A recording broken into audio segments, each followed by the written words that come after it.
एकदम रमाइलो छ।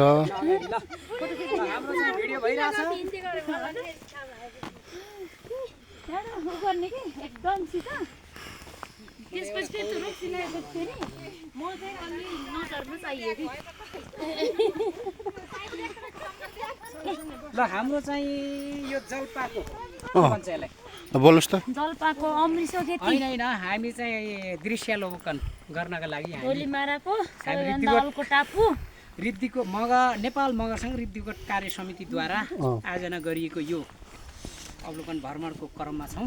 यति बेला हामी ड्रेस लाएर यति बेला हामी चाहिँ ड्रेस लगाएको के बल्ल न यो देखिन्छ। होमस्टेको कार्यालय यता पछि उहाँको पछाडि आउनु न। तपाईँ अलि यता बिचमा हुनु त उहाँहरू पछाडि हुनुपर्छ। दृश्य अवलोकन गर्नका निमित्त बल्ल देखियो। सम्पूर्ण दाजुभाइ तथा दिदीबहिनीहरू एकजुट भएर हामी चाहिँ यो अवलोकन गर्ने क्रममा छौँ। हामीले यहाँ अमृतसर खेती हेरिन्छ। अर्को के भन्नु हो, के फलफुल थियो? किवी। त्यसपछि यहाँ चाहिँ आकाशे पुल, त्यसपछि के छ अरे अर्को भ्यू टावरदेखि लिएर यो अन्य यहाँ माथिको दृश्यहरू अवलोकन गरिनेछ। यहाँ चाहिँ अमृतसर एकदमै ठुलो क्षेत्रमा चाहिँ अमृतसर भ्रमण गरिएको रहेछ। हामी खुसी लाग्यो। हिजोको रात एकदम हाम्रो आनन्द एकदम उत्साहका साथ हाम्रो चाहिँ नाचगानदेखि लिएर सबै भनौँ न मनोरञ्जन दिने खालका यहाँ मगर संस्कृति का कार्यक्रमहरू भए।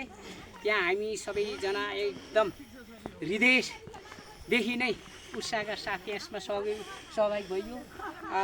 नाचगान गर्नेदेखि लिएर खानपान सबैमा हामी चाहिँ त्यहाँ सरिक भइयो। अब चाहिँ हामी विदाईको साथसाथै अब हामी चाहिँ दृश्य अवलोकन गरिसके पछाडि हामी चाहिँ फेरि हामी रिप्तीकोतिर प्रस्थान गर्ने कार्यक्रम रहेको छ।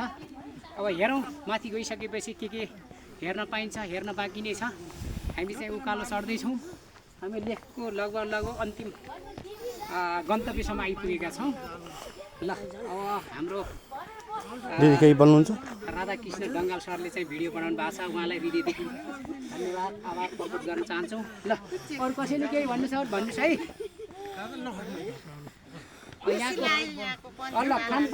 खानपानदेखि लिएर यहाँको बोल्नु त दिदी। यहाँ मगरहरूको कस्तो देख्नुभयो त्यो कुरा यसो भनिदिनु न।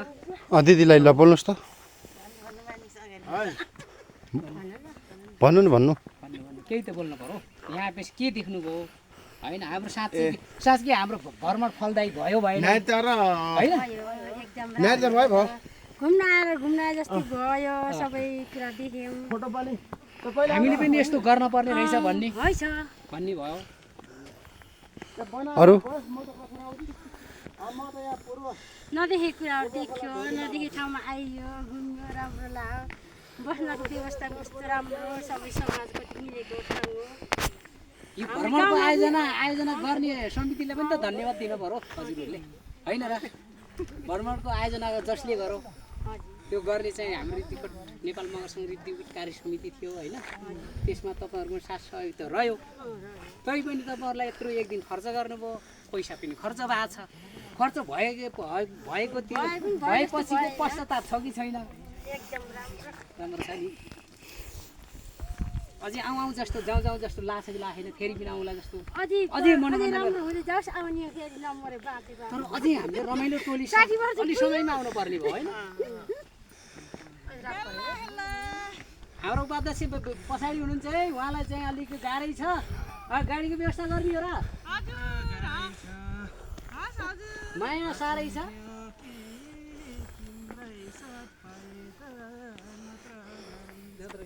पाइएछ चिन्ता नै।